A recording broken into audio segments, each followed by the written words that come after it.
Alright, magandang hapon mga ka-agri. Ayan, so nagbabalik po ang ating vlog. So, as you will notice po mga ka-agri, ayan. So, ito po yung mga hen po natin na nagamit. At the same time, medyo palago na po sila. Ano po, may mga ilan po dyan na reject, pangkatay po natin. So, sadya lang po na pinalaki natin. Dahil sayang din naman po, pwede siyang pangulam. Ano po, so ito po yung mga assorted hen natin kasi maglulugon sila. Ayan, we have the Spangled McLean, Melsim's Black. Yun, yung isa is JB Kelso. Ayan po. Ayan. Ito naman po ay Golden Boy. Ayan. So, halo-halo po itong mga hen natin. Golden Boy, Kelso, JB Kelso. We have the Melsim's Black. At saka McLean, ayan. So mga pure po ito. So dahil backyard lang po tayo ay konti lang po. Ano po? Ayan. At yung ibang mga pulit natin na kinukondisyon natin, ayan po. Ay nasa kulungan po sila. So nagkasipon po sila ng mild lang naman. So sineparate muna natin sila. Ayan. So maririnig po natin mga ka-agri, yung mga huni ng dalaga. Yan, na ibig sabihin po ay ready na sila na mangitlog. Ano po? Ayan. Alright mga ka-agri, magandang hapon. Ayan, so welcome po sa ating vlog, mini vlog.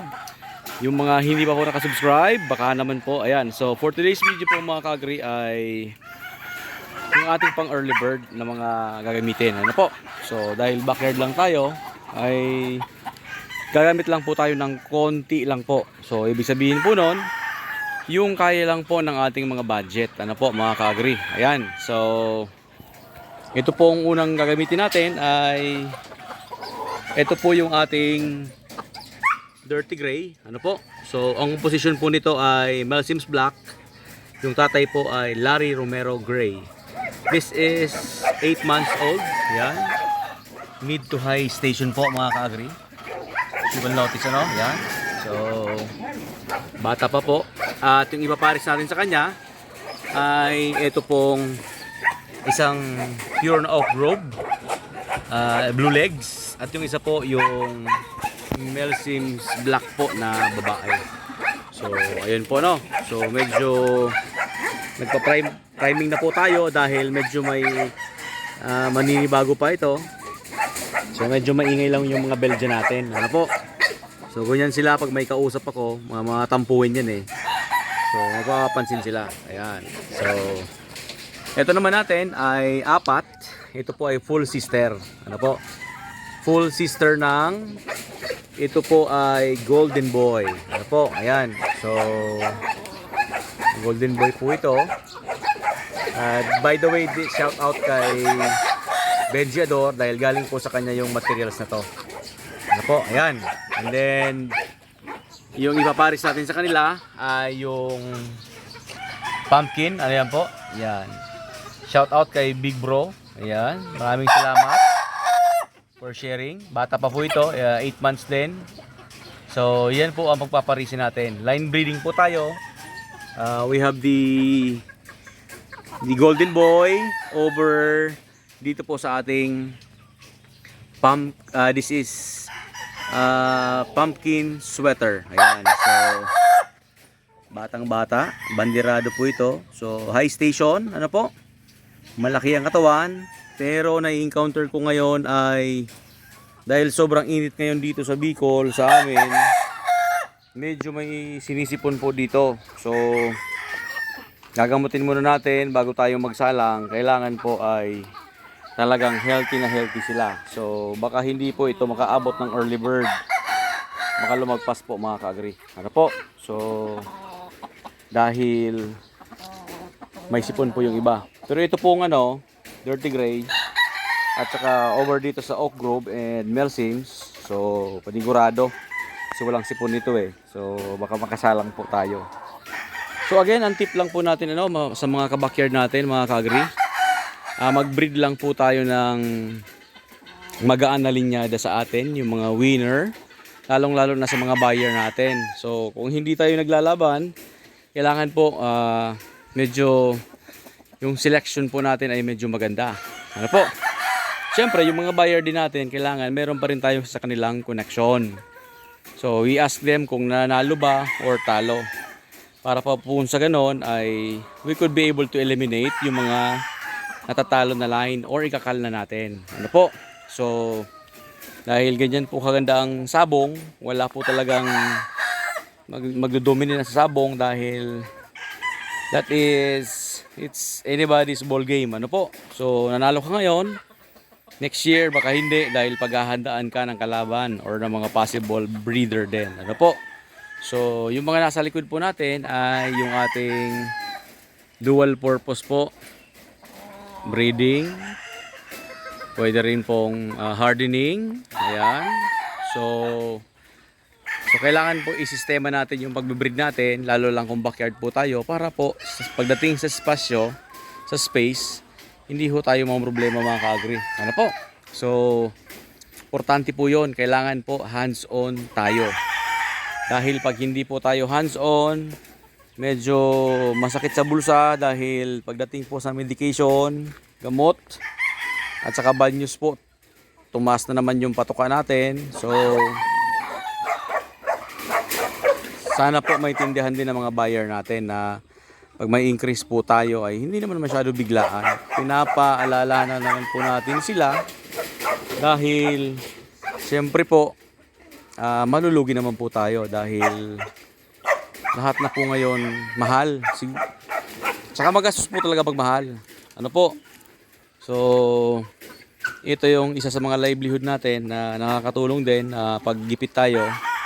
So, kahit medyo alanganin yung stock natin ay nai-out po natin. Ayan po mga ka-agri. So, tayo po ay hindi naman fighter. So, more on selling lang po tayo. May natitira man po. So, nilalaban po ng mga pinsan natin. Sila yung lumalaban. So, dahil ninenervyos po tayo mga ka-agri. Ano? Ninervyos po tayo. So, yung mga natitira po sa akin na nilalaban ay yung mga pinilian na po. Ayan po. So, sabi nga ni ating idol Martin Escolin, Rapi Campus at Edwin Arañez, fight the best. Baliktad. Sabi nila, sell the best, fight the rest. Ayan. So, yung magpa-fight po, yung mga buyer pa rin natin. So, syempre dahil hindi naman tayo fighter talaga, so, sila na po yung maglalaban. Dahil ang sabong po ay malaking industriya. So, binubuo po yan ng napakalaking organisasyon. Ano po? May sabungan, mga breeder, nagpapaderby, mga manggagamot, Kristo, farm boys, conditioner, maninare. Ayan, so napakalaki pong industriya nito. So, nasa iyo po kung saan ka focus. Pero sabi nga ni Idol Doyet Lapido, bisyo gawing negosyo. Ano po? So, kung hindi ka naman talaga fighter, wag mo nang pilitin kasi medyo kailangan natin ng malalim na bulsa pag fighter po tayo. Pag breeder ka naman po, kailangan sanay kang masaktan. Ano po? Expectation versus reality, lalo kung mali ang sistema. So, kailangan po pag breeder ka, mas mahirap po ang breeder dahil sa itlog pa lang, i-condition mo na yung mga isasalang mo, papalabasin mo. So, sa breeder po, 1 year po ang conditioning. So, that's why. So, ayan po. So, yung ating golden boy at yung ating pumpkin, ayan, sweater. So, Dini Cuenca. Big bro, maraming salamat. So, magla-line breeding po tayo. Pumpkin. So, magla-line breeding po tayo mga ka-agri ng sweater. Dahil sa commercial aspect po, yung mga buyer po natin ay mahihilig sa gwapo. Siyempre, gwapo at magaling. So, magta-try po tayo. I do hope, eto na naman po tayo sa eksperimento na hopefully mag-nick yung ating line breeding. Ayan po. So, Golden Boy, courtesy of Golden Benjiador. Ayan. So, according to him, these are coming from Ret Angara, yung kanilang mga materials. So, usually pag Ret Angara, mga red din po yan. Red Game Farm. Ano po? So, ito naman sa kabila, while itong tatlo na to are tested na sa atin. Ano po? Yung Oak Grove, Melsims, at saka yung Dirty Gray. Ano po? So, may McLean din po tayo. Ayan. So, yung nakaraan kumuha tayo kay JBB dahil sa kanya galing yung mga McLean natin na medyo nagpanalo, sabi ng mga buyer natin. So, ngayon nag-refresh tayo. Kumuha tayo ng pure pullet sa kanya. Ano po? So, ayun po yung isa sa likod na anak. Ayan, malaki. Cross po sa Melsims. Ayan. So medyo maano tayo sa hatch, foundation blood po kasi po natin 'yan. Ka-agree. Ano po? So hanggang dito na lang po yung ating video. So maraming salamat po sa mga buyer natin, sa mga tumatangkilik, sa mga subscribers po natin. Maraming salamat po. At pag dito po sinwerte tayo, ayan. Siyempre, malapit sa atin yung mga subscriber. So pagbibigyan natin yung mga subscribers natin. Ano po? So hanggang sa muli po, maraming salamat. Muwa, chup chup.